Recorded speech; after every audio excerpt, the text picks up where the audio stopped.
जय श्री राम दोस्तों, welcome back to uncovered facts. Guys, इस वीडियो में मैं आप सभी को G20 से जुड़े सभी छोटे बड़े पॉइंट्स और रोचक तथ्य बताने वाला हूं। साथ ही इससे आप भारत की तैयारियों का भी अनुमान ले पाएंगे। तो चलिए बिना किसी समय व्यर्थ किए वीडियो शुरू करते हैं। गाइस, सबसे पहले मैं आप सभी को G20 का मतलब बताना चाहूंगा। गाइस, G20 का अर्थ है द ग्रुप ऑफ 20, जिसमें दुनिया भर के लगभग 20 बड़ी अर्थव्यवस्था वाले देश मिलकर वैश्विक समस्या पर मंथन करते हैं और कारगर कदम उठाते हैं। इस बार का G20 समिट बहुत ही खास होने वाला है, क्योंकि ये भारत की राजधानी नई दिल्ली में आयोजित है। यही कारण है कि भारतीय सरकार करीब साल भर पहले से ही इसकी तैयारियों में जुटी हुई है। इस समिट में अमेरिकी राष्ट्रपति जो बाइडेन, यूके के प्रेसिडेंट ऋषि सुनक और फ्रांस के प्रेसिडेंट इमैनुअल मैक्रोन जैसे बड़े नेता मौजूद रहने वाले हैं। इस बार मेजबानी कर रहे भारत ने G20 समिट का मुख्य थीम वसुदेव कुटुंबकम रखा है, यानी पूरा विश्व एक परिवार है। One earth, one family and one future, यह स्लोगन इस बार के G20 एजेंडे को बखूबी बता रहा है। चलिए अब बात करते हैं दिल्ली के खासा इंतजामों की।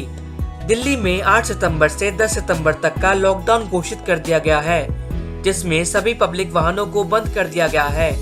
केवल मेट्रो सेवा, हॉस्पिटल और राशन जैसी जरूरी सुविधाएं ही उपलब्ध रहेंगी। दिल्ली की सुंदरता बढ़ाने के लिए 36 लाख पौधे व 7 लाख के करीब फ्लावरिंग प्लांट्स लगाए गए हैं। जगह जगह सुंदर आकृतियां, वाटर फाउंटेन्स, पेंटिंग्स और पोस्टर से दिल्ली को सजा दिया गया है। नई दिल्ली के आसपास के सभी सड़कों की मरम्मत कर दी गई है और यही नहीं, इन सभी जगहों पर आपको कूड़ा का नामो निशान भी नहीं मिलेगा। चलिए दोस्तों, अब मैं आपको बताता हूँ कि G20 की मीटिंग आखिर किस बिल्डिंग में होने वाली है। G20 की मीटिंग प्रगति मैदान की भव्य इमारत भारत मंडपम में आयोजित होने वाली है।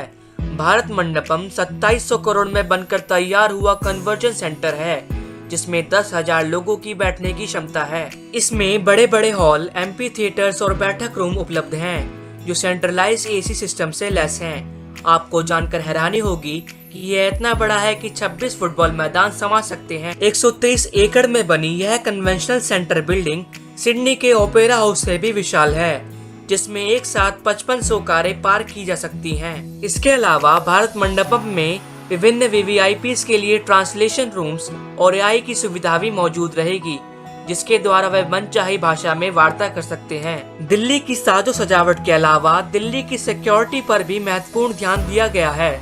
जो चीज जिसका G20 में विशेष ध्यान रखा गया है वो है मल्टी लेयर सिक्योरिटी। इस समय राजधानी दिल्ली की सिक्योरिटी ऐसी है कि कोई परिंदा भी पर नहीं मार सकता। इस सिक्योरिटी शील्ड में जगह जगह दिल्ली पुलिस व अर्धसैनिक बलों के 1.5 लाख जवान तैनात कर दिए गए हैं। NSG कमांडो भी चप्पे चप्पे पर नजर रखे हुए हैं। साथ ही पूरे भारत से मेहमानों के लिए बुलेट प्रूफ गाड़ियां भी मंगाई जा चुकी हैं। यही नहीं, पूरी दिल्ली को एयरफोर्स के हेलीकॉप्टर्स और राफेल फाइटर जेट द्वारा निगरानी में रखा जाएगा। हवाई हमले से बचने के लिए एंटी ड्रोन रडार और एयर डिफेंस सिस्टम भी इंस्टॉल कर दिया गया है। भारतीय खुफिया एजेंसी रॉ भी इस पूरे आयोजन पर पैनी नजर रखे हुए हैं। अगर हम बात करें विश्व के सबसे ताकतवर मुल्क अमेरिका की, तो राष्ट्रपति बाइडेन की सुरक्षा के लिए अमेरिका से विशेष विमान एयरफोर्स 1 भारत आएगा। साथ ही उनकी बुलेट प्रूफ गाड़ी द बीस्ट भी दिल्ली की सड़कों पर उनकी रक्षा करेगी। उनको इस विशेष कार में bomb proof, bullet proof, emergency blood oxygen और शूटिंग गन जैसी सुविधाएं भी उपलब्ध रहेंगी। बाइडेन की गाड़ी 50-60 गाड़ियों के काफिले के साथ घेरे में चलेगी। इसके साथ ही सैटेलाइट द्वारा उन पर नजर भी रखी जाएगी। सुरक्षा के अलावा दिल्ली के VVIPs के रहने के लिए दिल्ली के ITC मौर्या से लेकर अन्य 5 स्टार होटल को भी भारत सरकार द्वारा बुक कर लिया गया है, जिसमें मेहमान के सभी जरूरत का विशेष ध्यान रखा जाएगा। गाइस, इन सभी तैयारियों और सुरक्षा इंतजामों के साथ भारत G20 को सफल बनाने की ओर चल पड़ा है। ये सभी भारतवासियों के लिए गर्व की बात है। एट द एंड, अगर आपको यह वीडियो इन्फॉर्मेटिव लगा तो please hit the like button and subscribe for more.